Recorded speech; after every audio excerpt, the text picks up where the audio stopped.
So today I'm going to be talking about one of the fundamental topics in linguistics, which is Chomsky versus Skinner.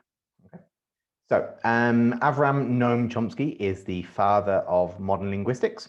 He was born in 1928, and today he is 92 years old, and he spent most of his academic career at the MIT. His main contribution to linguistics is universal grammar, which basically says that all children come into this world with the ability to acquire language. Now, I'm not talking about a specific language like Spanish, French, Italian. I'm talking about the idea, the notion of language. And for example, if you have a child from Italian parents and you bring that child up with Japanese foster parents, that child is obviously going to speak Japanese and vice versa. So we have the mechanisms, according to Chomsky, that to acquire a language, not to acquire a specific language, but to acquire language in itself.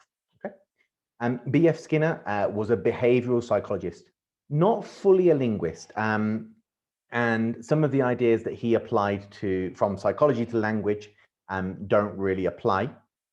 He's dead now, and as you can see, he was actually a little bit older than Chomsky. So when Chomsky made his harsh criticism of B.S. Skinner, Chomsky was an up-and-coming academic. He was young, and he was attacking somebody a lot more established than himself.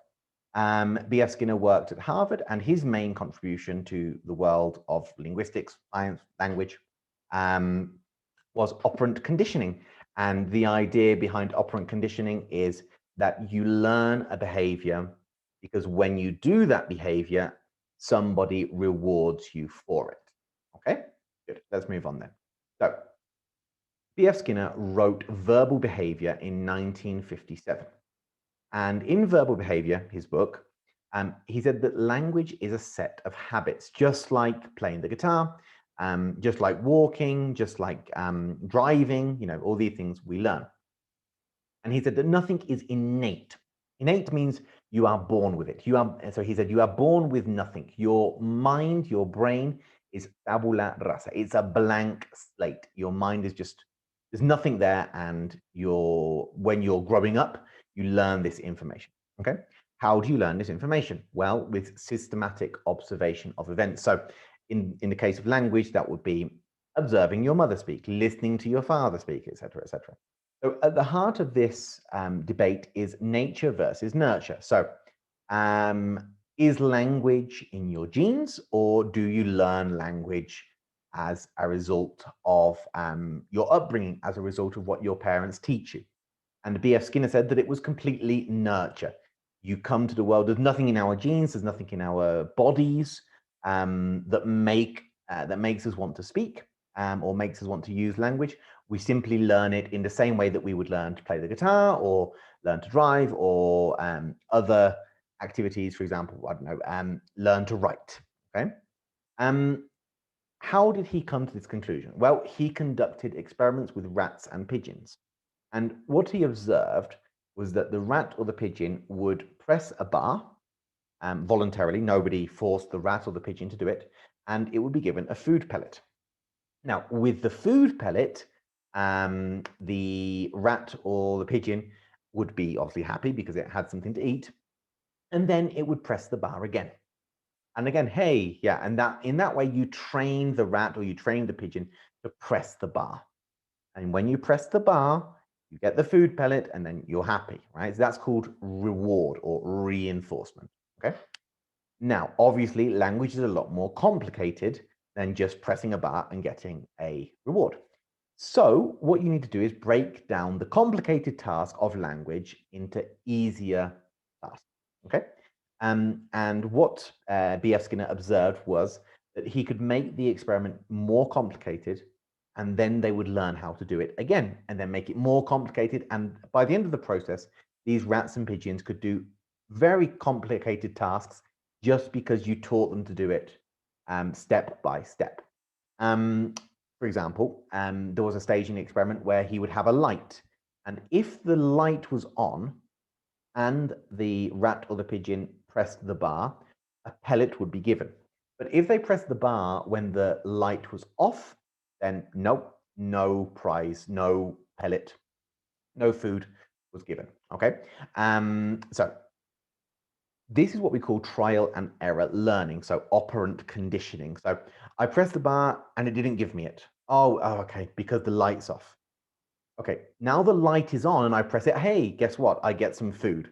Yeah, and that's like kind of building up little by little. And what B.F. Skinner believed was that you could apply the same reasoning, the same idea to language, right? And what that means is that language is built up in exactly the same way as the rats and the pigeons and their food pellets. Yeah, so you would do a little bit of language and then you'd make it a little bit more complicated. You would make it a little bit more complicated, and you would get this reward from your parents saying to you, well done, that's right, or a pat on the head or something like that. Something that would make the child feel happy. Okay, and then the child would do slightly more complicated things by observing the parents. Okay, so these situations are called controlling variables. So for example, if you see a picture on the wall, you might say, oh, how beautiful.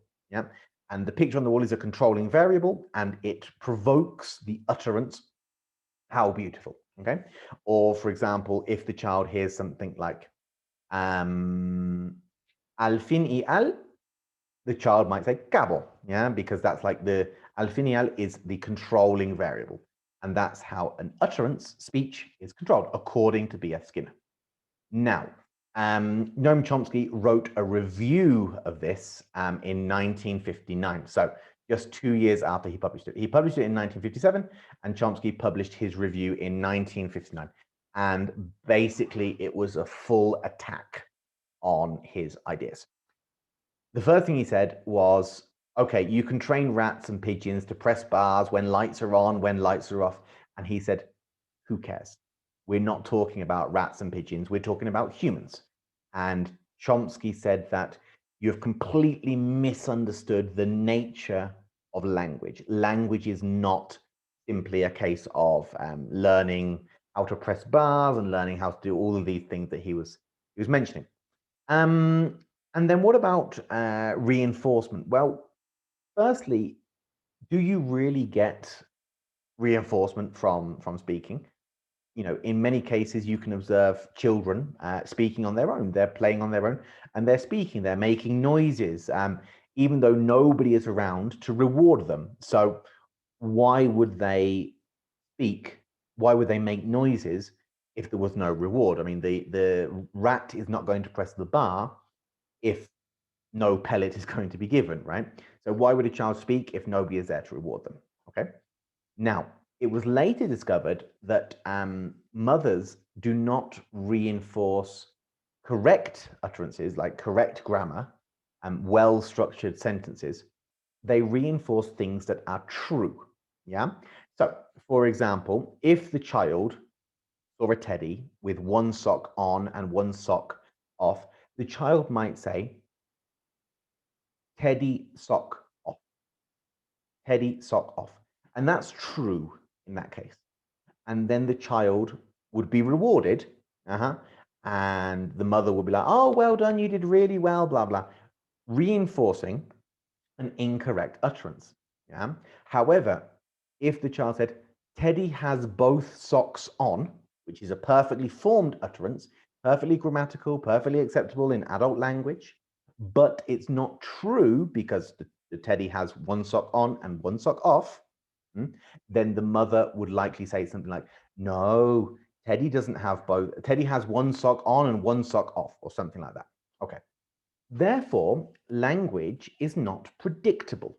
So, for example, in the case, the example I gave earlier about the beautiful picture, if somebody looks at the beautiful picture and says, how beautiful, yeah, that would be a situation which, according to Skinner, provoked that.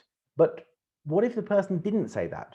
What if the person said, oh, it's horrible, I hate it, or it doesn't look right, the picture is wonky or something, yeah? Then in that case, language is not being used in a predictable way, okay? So that was as quickly as humanly possible, the difference between Chomsky and Skinner. Thank you very much.